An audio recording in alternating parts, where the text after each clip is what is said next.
ግብሪ ሐዋርያት ምዕራፍ 1 ኦቴዎፍሎስ ኣብ ተቀዳማይ ጽሑፈይ ብዛዕባቲ ኢየሱስ ካብ መጀመርታ ሒዙ ነቶም ብመንፈስ ቅዱስ ዝሓረዩ ሐዋርያት ኣዚዙ ክሳዕታን ሰማይ ዝዓረገላ መዓልቲ ዝገበሮን ዝመሃሮን ጽሒፈልካ ነይረ።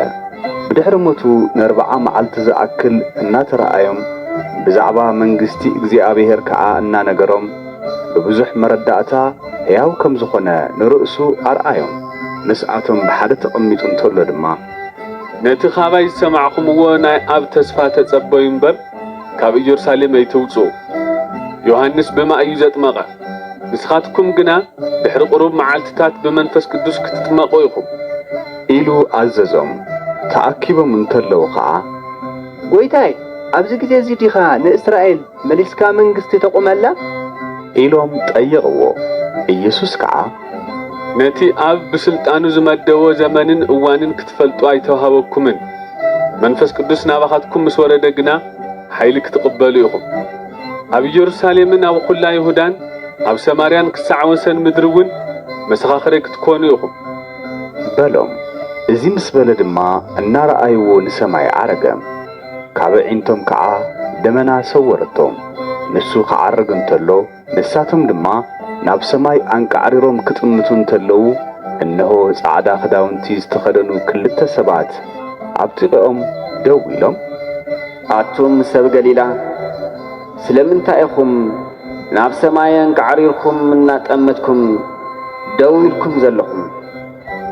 እዚ ኻባኻትኩም ናብ ሰማይ ዝዓረገ ኢየሱስ ከምቲ ናብ ሰማይ ክዓርግ እንተሎ ዝረኣኽሞ ከምኡ ኢሉ ከዓ ክመጽእ እዩ በልዎም።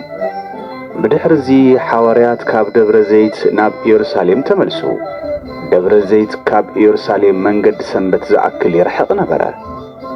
ናብታ ከተማ ምስ ኣተዉ ከዓ ናብታ ዝቕመጡላ ዝነበሩ ላዕለዊት ደብሪ ደየቡ። ንሳቶም እውን ጴጥሮስ፣ ዮሐንስ፣ ያዕቆብ፣ እንድርያስ፣ ፊልጶስ፣ ቶማስ፣ በርቶሎሜዎስ፣ ማቴዎስ፣ ያዕቆብ ወዲ እልፍዮስ፣ ስምዖን ቀናኢ፣ ይሁዳ ወዲ ያዕቆብን ነበሩ። እዚኣቶም ኩሎም ምስ ገሊአን ኣንስትን ምስ ማርያም እኖ ኢየሱስን ምስ ኣሕዋቱን ሓቢሮም ጸሎት የዘውትሩ ነበሩ። በተን መዓልትታት እቲኣተን ጴጥሮስ ኣብ ማእኸል እቶም ተኣኪቦም ዝነበሩ 120 ዝኣኽሉ ኣሕዋት ደው ኢሉ ከምዚ በለ። ኣቱም ኣሕዋተይ ብዛዕባ እቲ ነቶም ንኢየሱስ ክሕዝዎ እንተለዉ ዝመርሖም ይሁዳ መንፈስ ቅዱስ ኣቐዲሙ ብኣፍ ዳዊት ዝበሎ ጽሑፍ ክፍጸም ይግባእ እዩ። ቁጽሩ ምሳና እንትኸውን ናይ ዘገልግሎት እዚ ተኻፋላይ እውን ነበረ። ሕዚ ግና እንሆ እዚ ሰብ እዚ ብዓስቢ ዓመፃኡ ግራት ዓደገ፣ በግንባሩ ተደፊኡ ከዓ ኣብ ክልተ ተተርተረ፣ ኩሉ ኣምዕቱ ድማ ተዘርገፈ። እዚ ነገር እዚ ኣብ ኢየሩሳሌም ኣብ ዝነብሩ ኩሎም ተሰምዐ። ነቲ ግራት ከዓ ብቋንቋኦም አኬልዳማ ማለት ግራት ደም ኢሎም ሰመይዎ። ከምኡ ድማ እቲ ኣብ መጽሓፍ መዝሙር ገዝኡ ጥዕኖ ኣብኣ ዝነብር ከዓ ይረኸብ፣ ከምኡ ድማ ሽመቱ እውን ካሊእ ይውሰዳ ዝብል ምእንቲ ክፍጸም እዩ።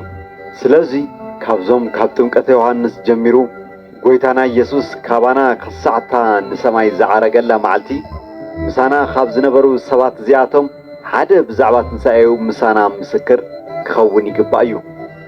ስለዚ ክልተ ሰባት ኣቆሙ። ንሳቶም ከዓ እቲ ኢዮስጦስ ወይ በርናባስ ዝብልዎ ዮሴፍን ማትያስን ነበሩ። ሽዑ ኦ ልቢ ኩሉ ትፈልጥ ጎይታ እዛ ይሁዳ ናብ ስፍሩ ክኸይድ ዝሓደጋ ስፍራ ኣገልግሎትን ሐዋርያነትን ክቕበል ካብዞም ክልተ እዚኣቶም ነይንኦም ከም ዝሃረኻ ኣርኢ እናበሉ ጸለዩ። ዕፃ ድማ ኣውደቕሎም። እቲ ዓፃ ከዓ ንማትያስ በጽሐት። ምስቶም 11 ሐዋርያት እውን ተቖጽረ።